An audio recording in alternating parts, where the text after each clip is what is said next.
Some betrayals don't scream. They whisper, quietly, from places you never think to look. I didn't find out because I was suspicious. I didn't find out because I was searching. I found out because one ordinary night, a phone rang that was never meant to ring. And in that moment, everything I believed about my marriage collapsed. I used to believe that if a marriage was dying, you would feel it.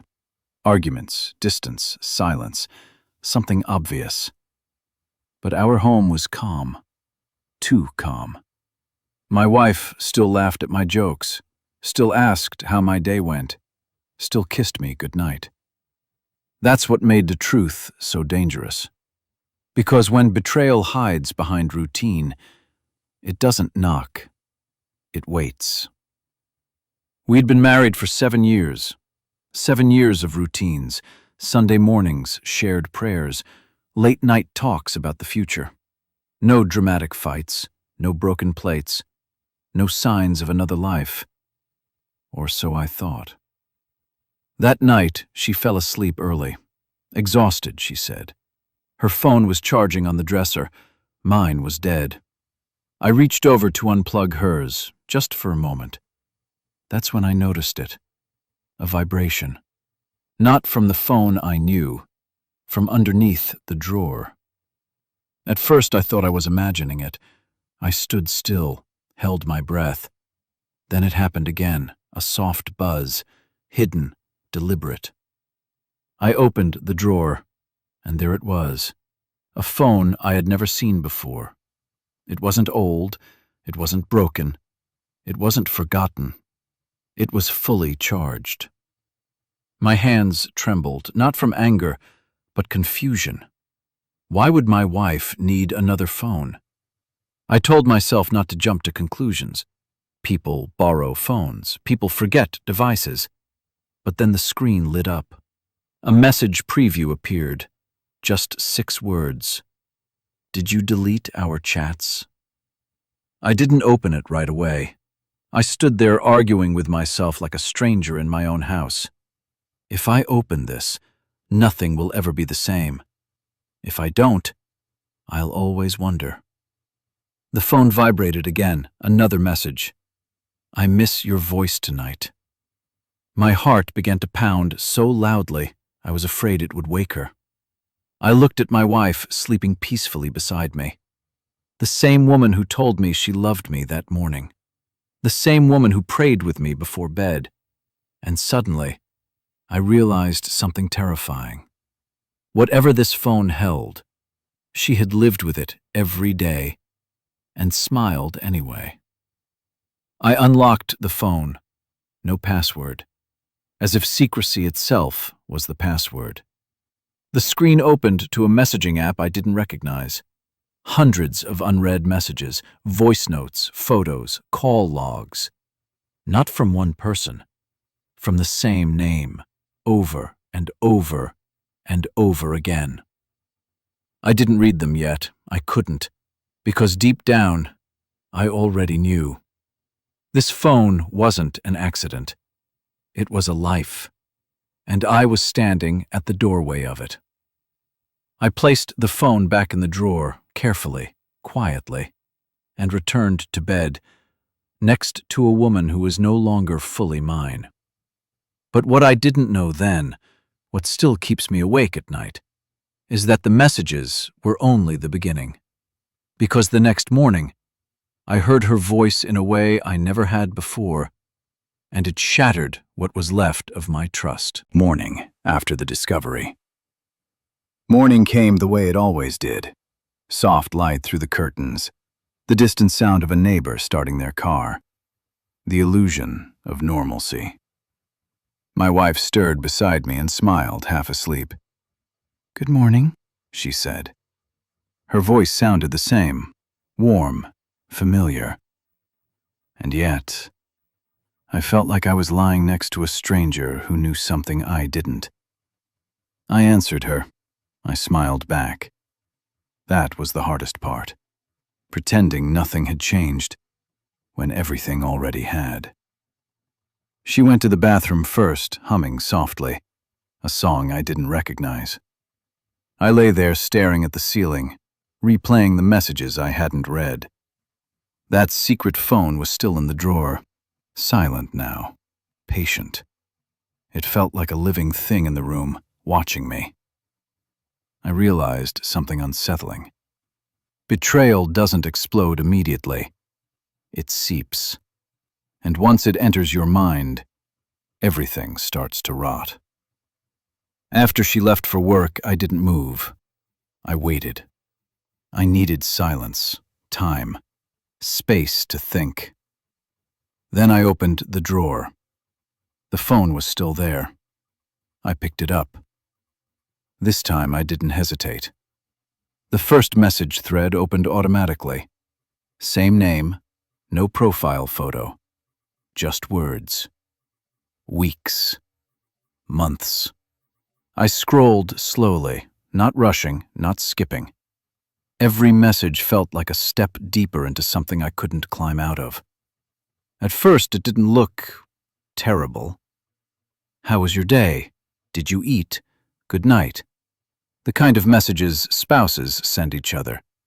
Except I hadn't sent them. Then came the voice notes. I paused, put the phone down, picked it back up, pressed play. Her voice filled the room, soft, lower than usual, intimate. I wish I could talk longer, but he's home. I froze. He. Not my name, not my husband, just he. I sat on the edge of the bed, phone in my hands, heart pounding. That single word did something to me.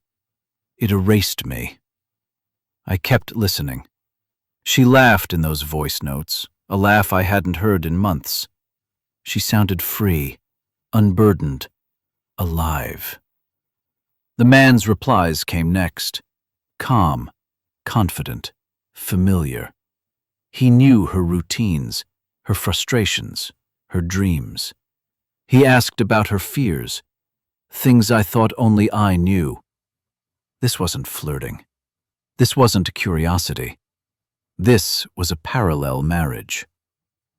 Then I reached the photos. Nothing explicit, nothing graphic, but enough. Pictures of her smiling in places she said she went alone. Selfies taken at times she told me she was busy. A photo of her hand resting on another hand. No faces, just fingers, intertwined. That image hurt more than anything else, because it meant comfort, closeness, belonging. I scrolled back to a date, our anniversary. That night she had cried in my arms and said she felt lonely. That same night, she had sent him a voice note. I wish you were here instead. I didn't cry. I didn't shout. I just sat there, feeling something inside me detach, like a thread snapping quietly. By the time she came home that evening, I had already made a decision. Not to confront her. Not yet. I needed to see how deep the lie went. She walked in smiling. "Kiss?" she asked. I leaned in. Her perfume smelled the same, but it no longer meant the same thing. Every word she spoke felt rehearsed. Every laugh sounded borrowed. And I wondered, how long had she been performing? Later that night, while she showered, the secret phone vibrated again. I didn't need to look at the screen. I already knew who it was. I answered it, not with words, just silence. "Hello?" Pause. "Are you there?" His voice was calm, unafraid, as if whoever held the phone didn't matter. That hurt. "I can't talk long," he said. "She's usually careful." Careful. That word landed like a confession. I said nothing. Then he stopped speaking. "You're not her," he said slowly. I didn't introduce myself. I didn't threaten him. I just said one sentence. She's my wife. Silence. Long. Heavy. Then, I didn't know, he said. But his voice didn't sound surprised. He explained slowly. She told him she was separated, unhappy, trapped. She said I was cold, controlling, absent. I listened, because somewhere inside me, I wondered if she believed it. I won't contact her again, he said. I didn't thank him. I ended the call. When she came out of the shower, I was sitting on the bed. The phone was beside me. She stopped walking, her face drained of color. That was the moment I knew. No more guessing, no more doubt. How long? She asked. Not what, not why, just how long. She didn't deny it, didn't cry at first. She sat down slowly. I never meant for it to go this far. Those words are always the same, always empty. I asked her one thing. Do you love him? She hesitated, and that pause was louder than any confession. She said she was confused, lonely, lost. But she never said no. People think the end of a marriage is loud. They imagine shouting, crying, doors slamming, suitcases thrown onto the floor. But the real ending is quiet. After the confrontation, nothing dramatic happened. We didn't argue that night. We didn't try to talk it through. We simply existed in the same space, like two people waiting for a storm that had already passed and taken the roof with it. The next morning, she made breakfast. Eggs, toast, coffee. The same way she had for years. I watched her hands move around the kitchen, so familiar, and yet completely foreign. She spoke carefully, softly, as if volume could break something that was already shattered. I answered when necessary. Silence did the rest. Something strange happens after betrayal. The person doesn't disappear. They're still there, still breathing, still smiling sometimes. But the version of them you loved becomes a ghost. I looked at my wife and kept remembering moments that no longer felt real. Our wedding day, late-night conversations, promises whispered without witnesses. And each memory now carried a question. Was any of it ever just mine? 3 days later, she finally cried. Not quietly, not politely. She broke down on the living room floor. She said she was sorry. She said she didn't mean to hurt me.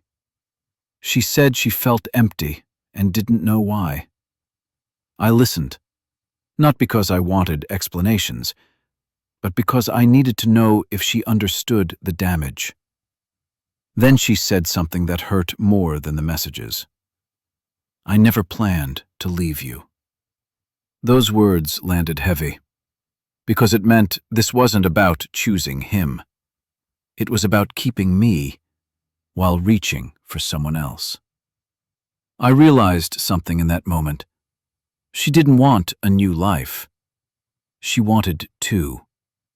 Love can bend, stretch, even scar. But trust? Trust doesn't heal. It either exists or it doesn't. And once it's gone, every explanation sounds like strategy. A week later, I asked for the secret phone. She hesitated, then handed it to me. That hesitation told me everything I needed to know. I didn't go through the messages again.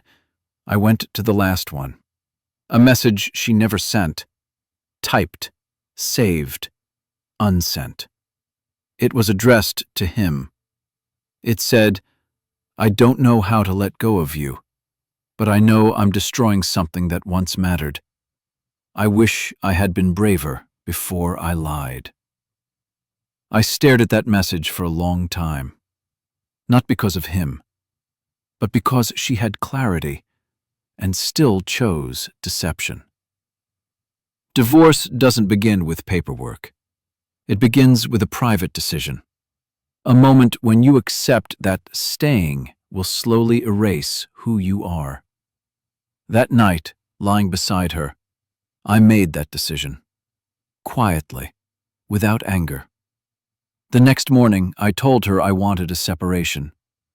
She looked relieved, and that reaction confirmed everything. Relief means the weight had already shifted somewhere else. The hardest part wasn't leaving the house. It wasn't calling a lawyer. It wasn't explaining to family. The hardest part was grieving someone who was still alive. I moved into a small apartment, too quiet, too empty. For the first time in years, my phone didn't buzz with, "Did you eat?" or "When are you coming home?" Just silence. And yet, that silence felt honest. 2 months later, the secret phone buzzed one last time. I still had it. She hadn't asked for it back. The message was from him. Simple. "I hope you're okay." I stared at it. Then I did something I should have done long ago. I turned the phone off. Closure isn't always mutual. Sometimes it's an action. Turning something off. Walking away. Refusing to reopen a wound. That was mine.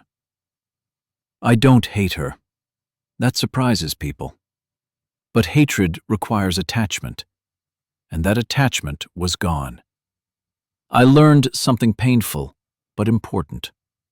Love doesn't end marriages. Dishonesty does. I learned that loneliness doesn't justify betrayal. Silence doesn't mean peace. And intuition is rarely wrong. Most of all, I learned that self-respect sometimes costs you a life you worked hard to build. But it gives you something better. Yourself. Sometimes the thing that ends a marriage isn't what you find, but what you finally understand. And sometimes, losing the person you love is the only way to stop losing yourself. So now I want to ask you, if you were in my place, would you have stayed and tried to rebuild trust, or walked away the moment you found the truth? Is emotional cheating forgivable, or is it already the end? Let me know your thoughts in the comments. I read them. Thank you for watching till the very end. If this story resonated with you, please like, subscribe, and share it with someone who might need to hear it. Your support helps keep stories like this alive.